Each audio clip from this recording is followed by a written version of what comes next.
All right, welcome back to Indy Real. I'm J77, and I must apologize ahead of schedule if my voice seems a little low.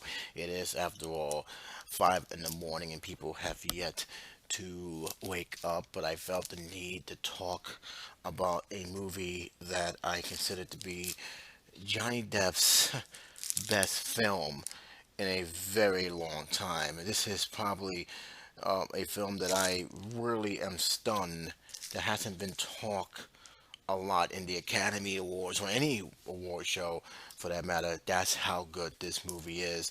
It is Black Mass. It is a Scott Cooper's movie. It has a very good cast of all stars who have done a great job performing this movie. And I really felt that, again, looking at this movie, first of all, when I saw the poster, it took me a while to register that was Johnny Depp. The makeup artist should even have a round of applause because I really didn't recognize him. He had, if you just look at him carefully, he almost had a Michael Keaton look to him. I did not even recognize him in this movie, especially with, I'm pretty sure it was contacts that he was wearing in this movie because his eyes really wasn't human at all. But I think that was the effect to have. The character who he's played is based on a real life person, James Whitey Burglar. If you actually want to believe that's his last name, but it really does follow him through the late 70s and the early 80s, his rise to power and his fall after being on the FBI's top most wanted list. And the film really does focus on him as well as his friend, who he turned out to be the informant for because John Connolly was an FBI who was designed to take down the mob, but instead of doing that, he allowed James to actually run amok in Boston. He was pretty much killing a lot of people just for being paranoid, wiped out a lot of witnesses, and this led for eventually the biggest scandal in FBI history, one of the biggest scandals in FBI history. This movie really does reflect on that, reflect on the changes that this character went through from the death of his son, even his death of his mother, and it showed the impact of this one man's actions, not towards just for his, towards him, but everyone who was associated for him. No one left unscathed. A lot of people ended up paying and paying big time, especially at the very end of this movie. This movie is very well acted. This film is strength is showing just how deep things went down, how big went down. It just wasn't in Boston, but going into the Florida area and doing things there. So there was a lot of stuff was going on, and the performances really does reflect that. I think the only negative I had was I just couldn't buy Benedict Cumberbatch being an Irish character in this movie.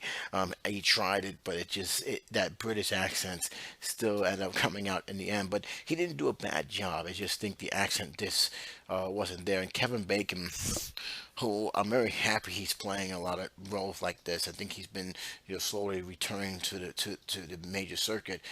It's just that again, when I see him in that role, I thought he was going to be the villain in many ways, the way he was portrayed. But it was a to me. Don't take that as nitpicking. Don't take that as anything else but nitpicking. This film was very well done and very well acted. The pacing was fine, and the story. If I got any beef, I felt there was a lot more you didn't cover in this movie. It's one of those films that you actually want to know more of and want to do research on because again, this is something that really happened, really went down, the racketeering, everything. And even at the end of this movie, when the credit was rolling, I don't know if they had permission or this is actually in the domain where they can actually use certain footage, but you start to see footage of some of the events that's happening. I'm kind of wondering, did the director actually have permission? If so, who hell gave that permission? But again, it's not like it's private knowledge. A lot of stuff happened. A lot of people end up paying the price for it in a big way. What I found in the scene, I'm going to explain one of the scenes was when the FBI, who was his friend, and they knew each other for years.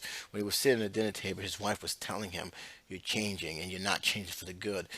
And the impact that has happened because of this change ended up ruining, pretty much destroying his marriage.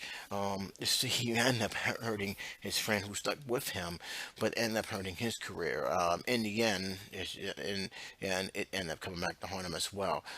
There was just so much stuff that was happening in this movie, and you're soaking in a lot of stuff, and you're like, my goodness, this is a man who is a manipulator, one of those guys that the community can't see him doing wrong, can't see him, basically doing all these crimes, and yet here he is in this movie. He is doing this crime and then some.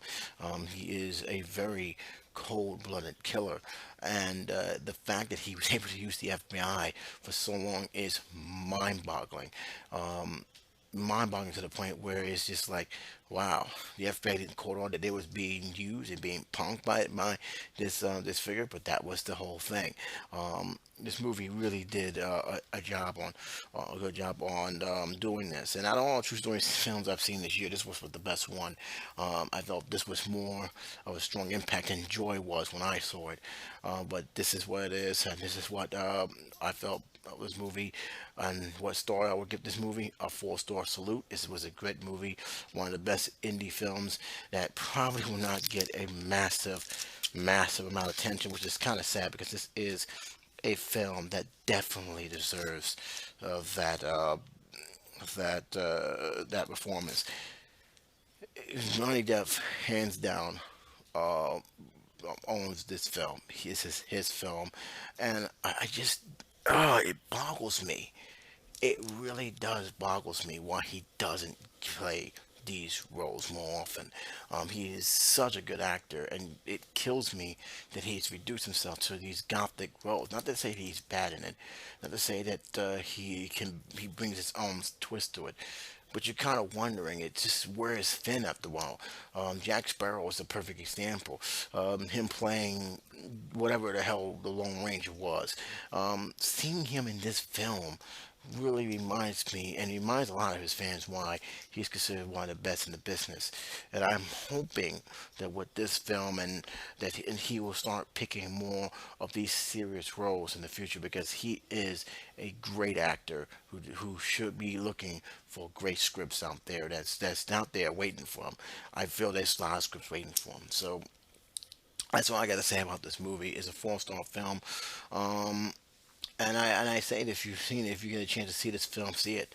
It's a very, very good movie. I think it's one of the films that I felt got snubbed out of all the films I've seen. These are one of the 3 films that I've seen that got snubbed in the box office. But you may disagree.